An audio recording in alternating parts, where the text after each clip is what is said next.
Assalamualaikum warahmatullahi wabarakatuh. Selamat pagi bapak-bapak dan ibu-ibu. Tabik pun. Bagaimana kabarnya bapak-bapak dan ibu-ibu? Ya, perkenalkan nama saya Novi Junawarini SKM. Saya sebagai fasilitator penyakit tidak menular dari Dinas Kesehatan Kabupaten Lampung Timur. Di sini saya akan memberikan sedikit materi kepada bapak-bapak dan ibu-ibu tentang deteksi dini. Deteksi dini pada penglihatan.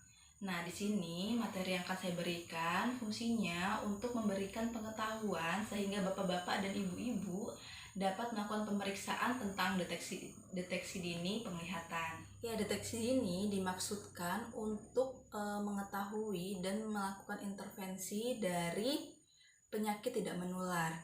Dalam deteksi dini penglihatan, bapak-bapak ibu-ibu dapat melakukan dengan metode hitung jari. Langkah pertama yang bapak-bapak ibu-ibu bisa yaitu mempersiapkan ruangan di mana jarak antara pemeriksa dan orang yang diperiksa yaitu 20 langkah kaki orang dewasa atau 6 meter. Kemudian ruangan dipastikan tidak gelap. Langkah kedua yang harus dilakukan yaitu melakukan metode hitung jari. Langkah ketiga yang harus dilakukan yaitu bapak-bapak dan ibu-ibu harus memperhatikan bahwa hitungan jari 3 kali berturut-turut benar. Apabila kurang dari itu, maka dicurigai terdapat gangguan penglihatan. Langkah keempat yang dilakukan yaitu apabila terdapat gangguan, maka harus segera dirujuk ke fasilitas kesehatan tingkat pertama. Baiklah, demikian materi yang telah saya sampaikan mengenai deteksi dini penglihatan. Semoga apa yang saya sampaikan kepada bapak-bapak dan ibu-ibu dapat memberikan wawasan sehingga bapak-bapak dan ibu-ibu dapat melakukan pemeriksaan deteksi dini penglihatan. Demikian, kurang dan lebihnya saya mohon maaf. Wassalamualaikum warahmatullahi wabarakatuh. Assalamualaikum warahmatullahi wabarakatuh. Selamat pagi ibu-ibu. Perkenalkan nama saya Nita Apsari. Saya dari Dinas Kesehatan Kabupaten Lampung Timur. Hari ini kita akan membahas tentang pemeriksaan status mental dan kognitif. Apa itu Bu pemeriksaan status mental? Yaitu pemeriksaan yang berhubungan dengan keadaan mental emosional. Di sini kita akan menggunakan dua instrumen. Yang pertama, Geriatric Depression Scale atau GDS untuk pemeriksaan status mental. Yang kedua, Abbreviated Mental Test atau AMT, itu untuk mengetes status kognitif atau daya ingat pasien kita. Ibu-ibu sudah memegang 2 lembar instrumen yang akan kita gunakan. Yang pertama yaitu instrumen GDS. Di situ ada 15 pertanyaan dengan jawaban ya, tidak, dan juga ada kolom skor. Jadi satu persatu ibu menanyakan kepada pasien pertanyaan-pertanyaan yang ada di situ, kemudian kita tunggu jawaban pasien iya atau tidak, kemudian kita men-skor. Jika jawabannya iya, kita skor 1, jika jawabannya tidak, kita skor 0. Ketika pasien ada yang ragu dengan jawabannya, kita boleh mengulangnya. Ketika pasien sudah menjawab dan yakin dengan semua jawabannya, kita langsung men-skor, menjumlahkan. Jika skor di antara 5-9, kemungkinan besar ada gangguan depresi.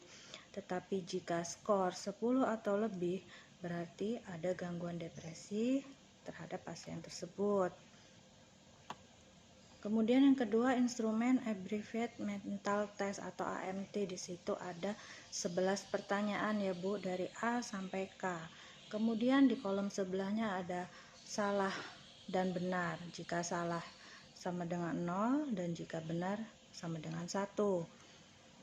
Minta pasien untuk menjawab semua pertanyaan yang kita sebutkan. Kita beri tanda centang di kolom salah atau benar. Kemudian setelah semua pertanyaan dijawab oleh pasien, kita men-skor dan kita jumlahkan. Jika skor 8-10 menunjukkan normal, jika skor 4-7 berarti ada gangguan ingatan sedang, dan jika skor 0-3 berarti ada gangguan ingatan berat. Kira-kira penjelasan cukup sekian dari saya. Bila ada pertanyaan, boleh langsung bertanya. Terima kasih. Wassalamualaikum. Assalamualaikum warahmatullahi wabarakatuh. Pak Bipun, Ya, Bu. selamat pagi Ibu Kader semua. Pagi. Oke, pada hari ini perkenalkan, nama saya Siti Wahyuni dari Puskesmas Purbolinggo. Saya akan memberikan materi pada pelatihan ini, yaitu tentang cek kesehatan secara rutin. Materi ini akan saya berikan dalam waktu 3 menit. Untuk sebelum pembelajaran kita, saya ingin membagikan leaflet kepada ibu-ibu kader. Oke. Untuk yang pertama, tujuan dari pembelajaran ini, setelah diberikan pelajaran ini, diharapkan yang pertama ibu kader bisa menyebutkan definisi dari cek kesehatan rutin. Kemudian yang kedua, yaitu manfaat dari cek kesehatan rutin. Kemudian yang ketiga, cek kesehatan rutin apa yang bisa didapatkan. Kemudian yang selanjutnya, yaitu di mana saja cek kesehatan rutin bisa didapatkan. Untuk selanjutnya, yang pertama, cek kesehatan rutin adalah, ada sama-sama dilihat Bu Kader, ayo di leaflet yang saya bagikan. Cek kesehatan rutin atau medical check up adalah salah satu langkah yang penting untuk dilakukan untuk memelihara kondisi tubuh agar tetap sehat, bugar, sehingga terhindar dari penyakit tidak menular. Kemudian manfaatnya yaitu membantu mendeteksi suatu penyakit secara dini sehingga penyakit tersebut tidak bisa dicegah dan proses penyembuhan lebih cepat dan dapat ditangani. Kemudian cek kesehatan rutin apa saja yang bisa didapatkan, yaitu tentang berat badan dan tinggi badan. Kemudian cek tekanan darah, kemudian cek penglihatan dan pendengaran. Yang selanjutnya yaitu deteksi dini kanker rahim. Kemudian yang selanjutnya sadari, yaitu pemeriksaan payudara sendiri. Kemudian di mana cek kesehatan rutin ini bisa didapatkan oleh masyarakat kita. Yang pertama yaitu di tatanan masyarakat, yaitu di Posbindu. Kemudian yang kedua di Puskesmas. Yang selanjutnya yaitu secara mandiri bisa didapatkan di dokter-dokter swasta. Apakah ibu-ibu kader sudah begitu jelas dengan penjelasan saya, ibu kader? Ya, sudah. Sudah cukup ya? Ya.